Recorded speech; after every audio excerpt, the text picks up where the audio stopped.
Hello everyone, this is the mod talk for my very first episode of my new Skyrim Let's Play, which will be starting tomorrow. That's Friday the 20th. And these mod talks, I will be putting these before each episode in which I add new mods.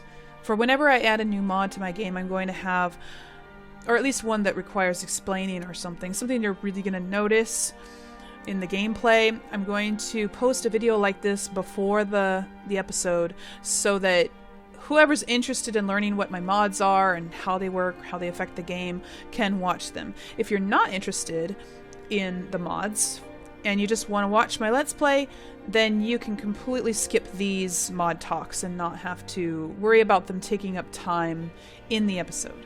So that's what those are going to be. And this is the first one. And in this one, I'm going to talk about some, and I mean some, because I have a lot of mods lined up for my Let's Play. But I'm not going to talk about all of them today. That would take forever. I have like 69 mods or something like that, 70 mods already. So today I'm going to talk about the ones that will dramatically or significantly at least change my game in a way that you will definitely notice. If you've played Skyrim before, you'll be able to tell there's a mod there.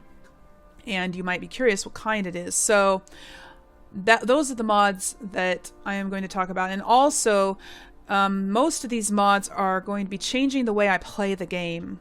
And so that will definitely be noticeable. So I'm going to be playing in immersive playthrough as realistically as possible.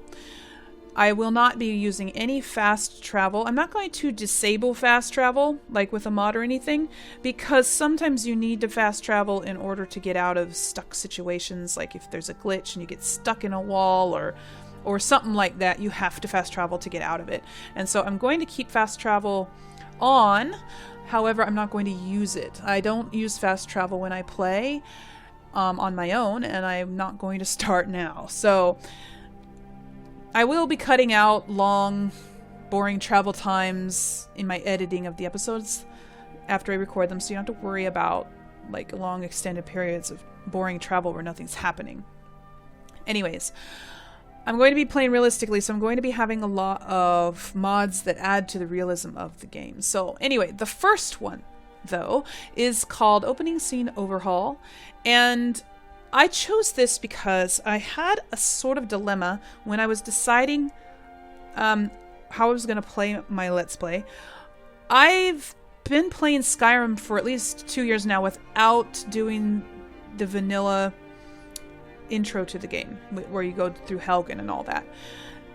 I've been using an alternate start mod, and I've been playing that way for a couple years now, so I wasn't too excited about doing the vanilla intro again, and I'm sure a lot of you people who have played Skyrim a lot know what I mean.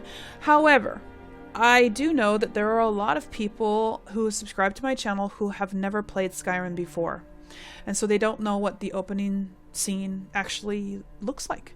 And I didn't want to take that away from them. So I found this mod, and this is a relatively new mod actually, but I tried it out and I actually liked it. I thought it was really good. So basically what it does is it keeps the original opening scene where you're in the cart going into Helgen and stuff, but it adds a little bit of stuff to it. So basically what it adds is some new dialogues with the characters. Hadvar, you know, the Imperial guy that you can follow if you want to, he has a new voice that was specially recorded for this mod. It's actually pretty well done. It doesn't feel out of place because they wanted to give him some more lines, but the vanilla voice didn't have these lines that they wanted, so they gave him a new voice. And the horse thief that is in the cart with you also has a new voice. However, he has a vanilla voice. It's just not his original voice. And he has a lot more lines. Ralof and him talk more, and everybody just basically talks more. They say more stuff. And also, if you follow Ralof through Helgen Keep, Ulfric Stormcloak will go along with you. So, like, he escapes with you, and he and Ralof talk to each other, and Ulfric talks to you, and it's kind of cool. It just adds a little bit more dynamic there and stuff. So I liked how it was the same. It's the same intro, but it's just got a few different things that just kind of mixes it up a little bit. So for us veterans who have seen it a billion times and are bored of it, at least now there's just a little bit of surprises mixed in that just kind of makes it a little bit fresh. So that's what I'm going to be doing. Now, the next few mods I'm going to show you are immersion mods. And the first one is Frostfall, Hypothermia Camping Survival. Now, I've been using Frostfall ever since I started modding Skyrim a couple years ago, and I can't play without it. I seriously can. It's so weird to play without it once you've had it for so long, you know? So, if you have never modded Skyrim before and don't know what this mod is, it is basically a mod that makes Skyrim cold. I mean, Skyrim is, or should be, a cold place, but of course in the vanilla game, you don't experience the effects of cold weather. But Frostfall makes it so that you do. So basically what it does is it creates cold effects, like you get debuffs and stuff when you experience cold climate. Like when you're in a snowy region, it'll be cold there. And when you're in, if you're wet, like if you got rained on or if you fell in a river or something and you're in a cold region, you could freeze to death. And it also adds like fur cloaks and hoods and stuff that you can put on to keep yourself warmer. And also NPCs will equip these too when it's cold out. So it's just cool. I like it. And originally Frostfall had a camping system in it, but since a little bit recently, I think it was like a year ago or so, the mod author split the camping and the hypothermia parts of it into two separate mods. So now the camping part comes in a mod called Hearthfire, Complete Camping System. And this is designed to accompany Frostfall. They used to be combined. It basically allows you to build tents and campfires anywhere in the world, and you can sleep in the tent, and you can warm yourself up by the campfire, and you can collect firewood. Excuse me. You can collect firewood out in the world, and it also gives you these backpacks that you can craft or buy, and they're dynamic, so it will show up whatever's in your inventory on here. Like, so if you have an axe in your inventory, or your cooking pot, or a torch, they'll show up on there. But if you don't have those items in your inventory, they won't show up on there. So that's kind of cool. And it also has a new perk system. Now, this has been added since the last time I played with Frostfall, so I haven't used the perk system, so that'll be interesting to try to figure out. Anyways, I really like this. This mod just really makes it feel more realistic, where you have to survive in Skyrim, in the harsh land of Skyrim, and I really like that. Now, to go along with the survival theme, I'm using I Need, and this is another mod that I used to use a lot back in the day with the old Skyrim. And this is a needs mod, so it makes it so that you have to eat and drink and sleep in order to survive, and if you don't, you'll die. It allows you to cook also different foods, and it puts the Hearthfire foods into the lists for the merchants. So you can buy all the foods that you can bake in the Hearthfire ovens and stuff, where once upon a time you could only get those foods from your Hearthfire oven. And so that's cool. Plus, it allows you to carry water skins to craft, or buy water skins that you can drink from, and you can fill them up at wells or in rivers or lakes or whatever. And also it gives you new animations for eating and drinking. Your character will do the eating and drinking animations. And also, your companions that you have with you can eat and drink as well. And also, you can feed your horse. You don't have to. It's not a requirement, but it's an option. So, that was funny. Anyways, that is an essential mod for me. I really have a hard time playing without that mod. Okay, now going off of the survival mode type mods, this one is one that I was using on the PS4. This is the only mod in my list, as far as I know, that is available on the PS4. This is Immersive Citizens AI Overhaul, and this is a great mod. Once you install it, you just can't imagine having Skyrim without it. It does what it says. It overhauls the AI of the NPCs in cities so that they actually have more detailed routines in their daily lives. They appear to have relationships with their family members and their friends. They have way more conversations with each other, but they have less conversations with you. They don't just talk to you constantly when you're walking by, which I really like. And they will leave the cities and go on adventures, or they'll, they have routines. Like the shopkeepers will even, or like the innkeepers, where in the vanilla game, they stay behind their counter 24/7 and they never ever leave. With this mod, they actually have little routines. They'll walk around their inn and do stuff in their inn, or they'll go to bed at night, stuff like that. Family members will all go home to have dinner together and stuff like that. You'll see the children hanging out with their parents more. So it's really cool. It gives a lot of new, fresh stuff to the game that's really subtle but very obvious at the same time. I don't know, it's hard to explain, but you wonder how in the world you could have played Skyrim without this mod. I really love it. And also, it overhauls the combat AI. So, you, like, just regular housewives or something, they're not going to go rushing up on a dragon with a dagger, They're going to run and hide in the house or something. While the city guards and the mercenary type characters will go attack the dragon. So, you'll have less, people dying from attacks, which is really nice. And yeah, so that is another one that you will probably notice.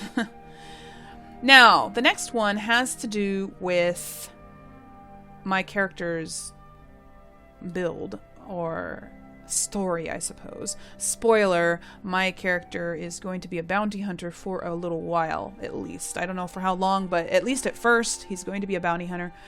And so I decided to install Notice Board. This is a relatively new mod, at least. I haven't seen it until recently.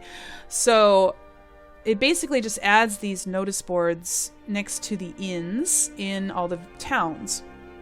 And you can go up to them and you can get the notes off of them, and you can get quests from them. Like people, different kinds of quests. There'll be fetch quests, or go kill the bandit leader, go kill the giant, go kill the dragon, deliver this letter. There's all kinds of different quests on there, and you can get all kinds of different rewards from doing them too, from money to lessons to potions, whatever.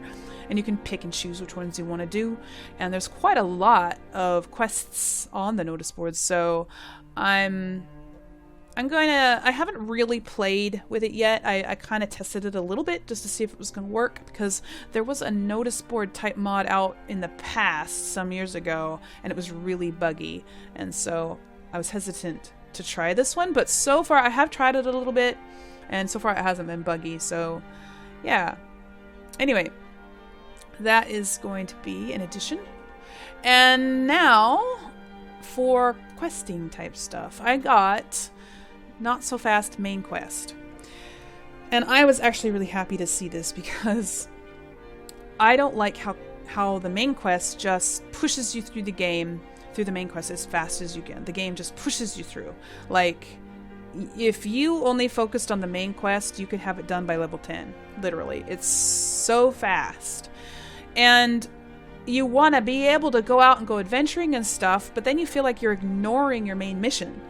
And I never liked that. So this mod aims to kind of fix that by delaying certain parts of the main quest. So like, when you'd bring the Dragonstone back to Farengar, in the original version, in the vanilla version, it would immediately start the quest to go kill the dragon. The dragon will be sighted, you know, they'll rush in and say, there's a dragon, and you have to run out and kill it, and then you have to go see the Greybeards, and you have to do this and this and this. So in the mod, you bring the tablet to Farengar, and he just takes it and bids you good day, and you can go off and go adventuring. And like a week later is when the dragon finally attacks, which I thought was cool. Plus other things. There's different things like that throughout. I'm not going to talk about all of them here, but I mean, if your screen is large enough, you can probably read this text. Anyways, go check it out if you want to know more about it. I'll leave the links to all of these mods in the description below, so you can go check them out for yourself. Alright, now there is another mod I have also that's similar to this. It's called Dawnguard Delayed.